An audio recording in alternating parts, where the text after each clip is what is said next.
Many ingenious, lovely things are gone, that seemed sheer miracle to the multitude, protected from the circle of the moon that pitches common things about. There stood, amid the ornamental bronze and stone, an ancient image made of olive wood. And gone are Phidias' famous ivories, and all the golden grasshoppers and the bees. We too had many pretty things when young, a law indifferent to blame or praise, to bribe or threat, habits that made old wrong melt down as it were wax in the sun's rays. Public opinion ripening for so long, we thought it would outlive all future days.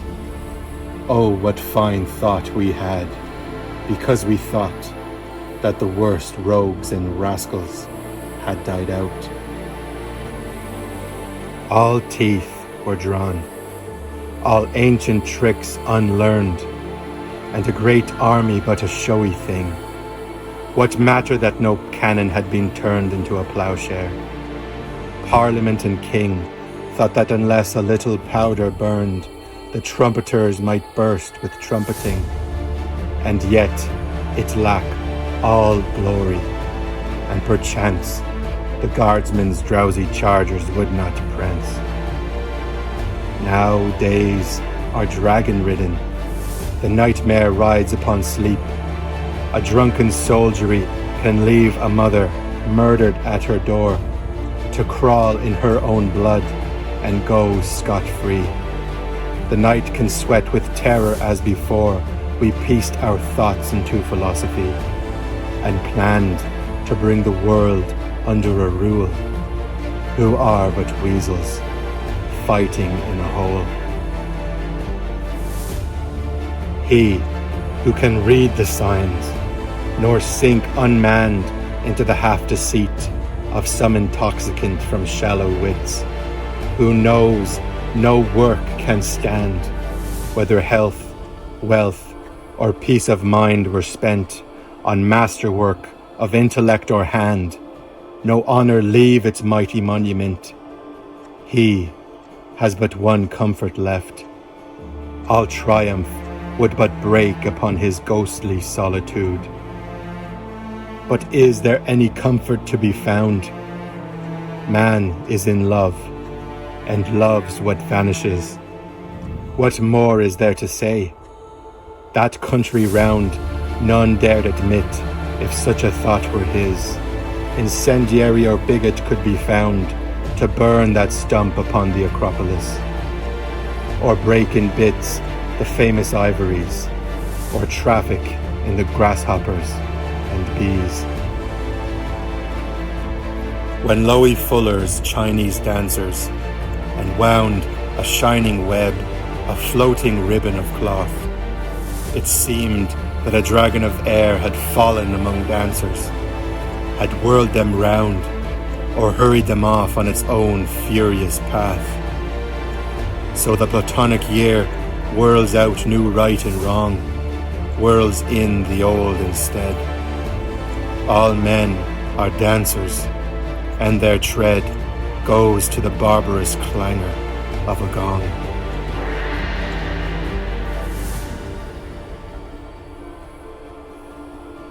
Some moralist or mythological poet compares the solitary soul to a swan. I am satisfied with that, satisfied if a troubled mirror show it, before that brief gleam of its life be gone, an image of its state. The wings half spread for flight, the breast thrust out in pride, whether to play or to ride those winds that clamour of approaching night. A man in his own secret meditation is lost amid the labyrinth that he has made in art or politics. Some Platonist affirms that in the station where he should cast off body and trade, the ancient habit sticks, and that if our works could but vanish with our breath, that were a lucky death, for triumph can but mar our solitude.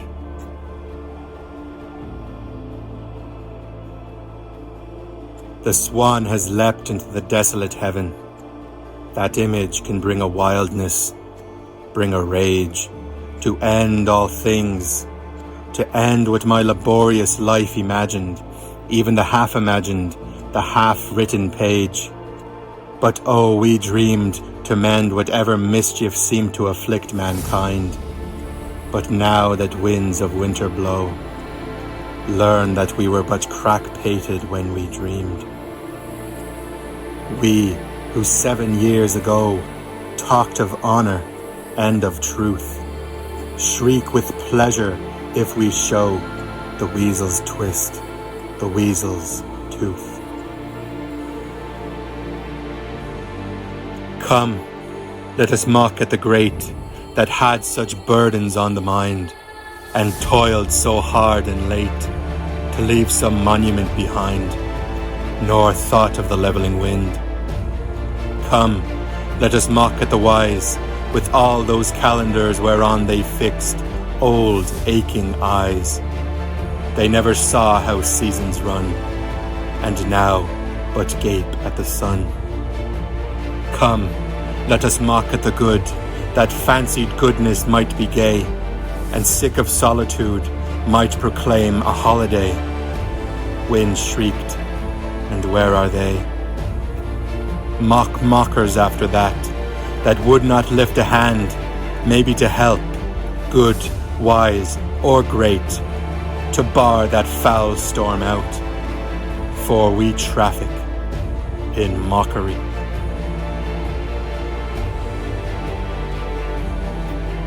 Violence upon the roads, violence of horses. Some few have handsome riders, are garlanded on delicate sensitive ear or tossing mane, but wearied, running round and round in their courses, all break and vanish, and evil gathers head.